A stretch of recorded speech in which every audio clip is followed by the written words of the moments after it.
कहते हैं कि राजनीति में कब किस करवट कौन बैठ जाए बड़ा मुश्किल होता है। पूरे दिन आपने देखा होगा कि किस तरह से अचानक से केंद्र की एक छोटी सी बात ने बिहार की राजनीति को गरमा दिया, लेकिन उससे भी ज़्यादा गर्म थी बिहार की राजनीति सुबह सुबह 12 बजे जब तेजस्वी यादव सड़क पे उतरे।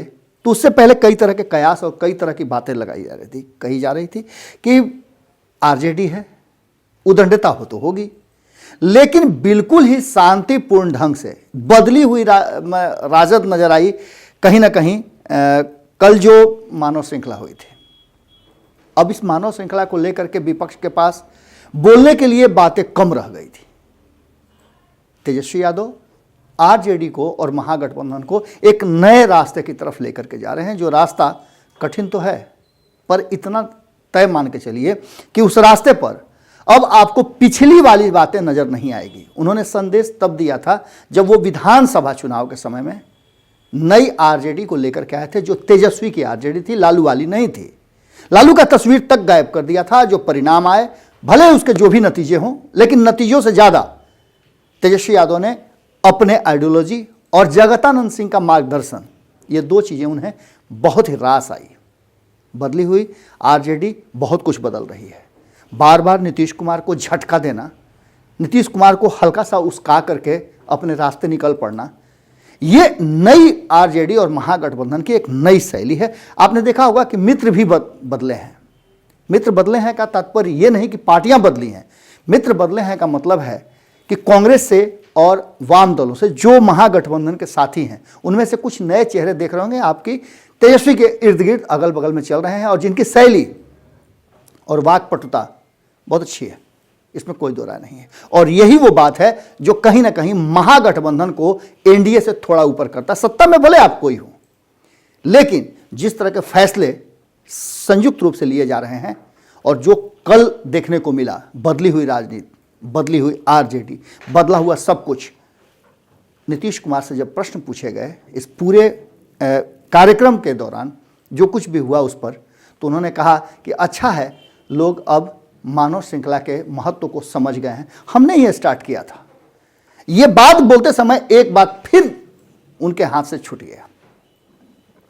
जब मानव श्रृंखला की शुरुआत हुई थी, बड़ी दावे के साथ उन्होंने कहा था, और हमने आपको मानव श्रृंखला और नीतीश कुमार के इस कथन के बहुत पहले, 3 दिन पहले हमने बता दिया था आपको कि मानव श्रृंखला की शुरुआत नीतीश कुमार ने जरूर की थी, लेकिन इस मानव श्रृंखला में जो आज उनसे दूर हैं वो उनके साथ हुआ करते थे, जो आज उनके साथ हैं वो उससे दूर हुआ करते थे। उस पर जबरदस्त तंज कसा था।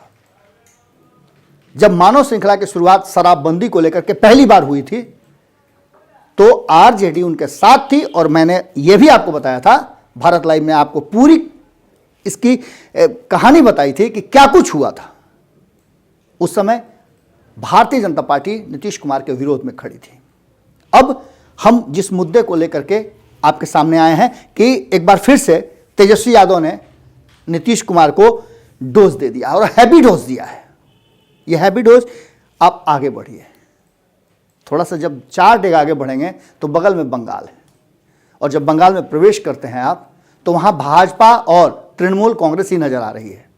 न कांग्रेस नजर आ रही है और न कोई अन्य दल नजर आ रहे हैं। हालांकि चुनाव लड़ने का सभी ने दावा किया है, लेकिन इसमें सबसे मजबूत दावा जो है, जो तीसरे पक्ष का है, वो है आरजेडी।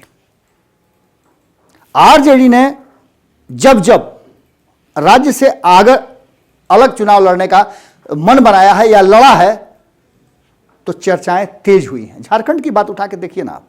झारखंड में भारतीय जनता पार्टी की मजबूत पकड़ वाली सत्ताधारी पार्टी को उखाड़ कर फेंक दिया और एक बेहतर समझौता हुआ। झारखंड मुक्ति मोर्चा, कांग्रेस और आरजेडी मिलकर के चुनाव लड़े। किसके पाले में कितने सीट आए वो महत्व नहीं रखता है, लेकिन महत्व इस बात का जरूर था कि आरजेडी ने टूट होने से और वोटों के बिखराव को रोक दिया। आप अगली बात एक और देख लीजिए, आप दिल्ली की बात देखिए। दिल्ली में भी वोटों के बिखराव को रोकने के लिए आरजेडी ने एक बड़ा काम किया। तेजस्वी यादव की योजना थी, युक्ति थी कि उन्होंने जैसे ही भारतीय जनता पार्टी अपने साथी दलों को कुछ सीटें दे करके समझौता कर ली, उसके बाद से जिन जिन सीटों पर बिहार के जदयू चुनाव लड़ी, उन सीटों पर अपने उम्मीदवार खड़ा करके वहां भी वोटों के ध्रुवीकरण को रोक दिया और आम आदमी पार्टी की बेहतर जीत हुई और भारतीय जनता पार्टी सत्ता से दूर रही।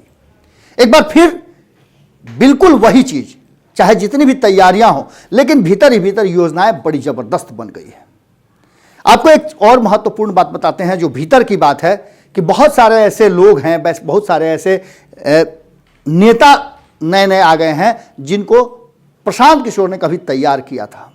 उनका महागठबंधन की तरफ शिफ्ट होना इस बात को दिखा रहा है कि इस बार बंगाल के चुनाव में बहुत कुछ नया होने जा रहा है। और तेजस्वी यादव ने यह कह करके मुश्किलें बढ़ा दी हैं भारतीय जनता पार्टी और खास करके जदयू की बेचैनी बढ़ा दी है, नीतीश कुमार की बेचैनी, अब तो आरसीपी सिंह की बेचैनी बढ़ा दी है कि क्या होगा। जहां एक तरफ नीतीश कुमार केंद्रीय राजनीति की तरफ अपने धीरे धीरे डेग बढ़ा रहे हैं, वहीं दूसरी तरफ पश्चिम बंगाल में ममता बनर्जी के साथ चुनाव लड़ने की घोषणा कांग्रेस को साथ लेकर के करके तेजस्वी यादव ने एक बड़ा गेम चेंजर काम किया है।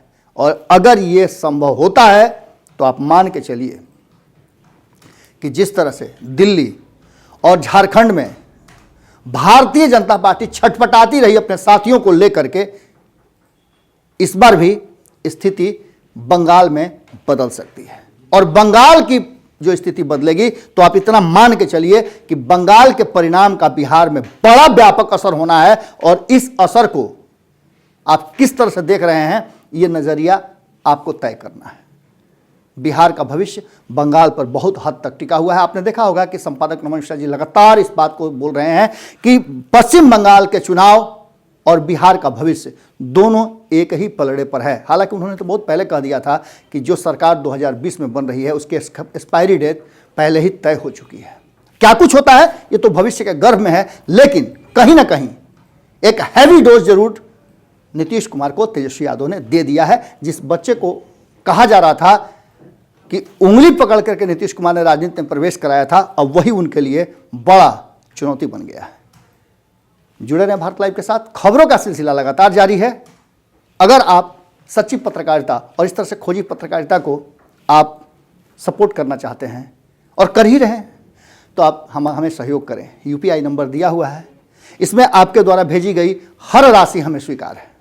नमस्कार। अगर ये वीडियो पसंद आई और वह बिहार के राजनीति और बिहारियत से सरोकार रखेनी तो सब्सक्राइब बटन दबा के चैनल के सब्सक्राइब कर ली। ओजे एगो घंटी बा, ओकरा बटन दबा देला से कुल सटीक और मारक खबर रुआ मुफ्त में मिल जाई। अगर रुआ पत्रकारिता के हमनी के नया प्रयोग में सहयोग कर चाहतानी तो ज्वाइन बटन दबा दी। पेटीएम नंबर नोट कर ली 9386816700। धन्यवाद।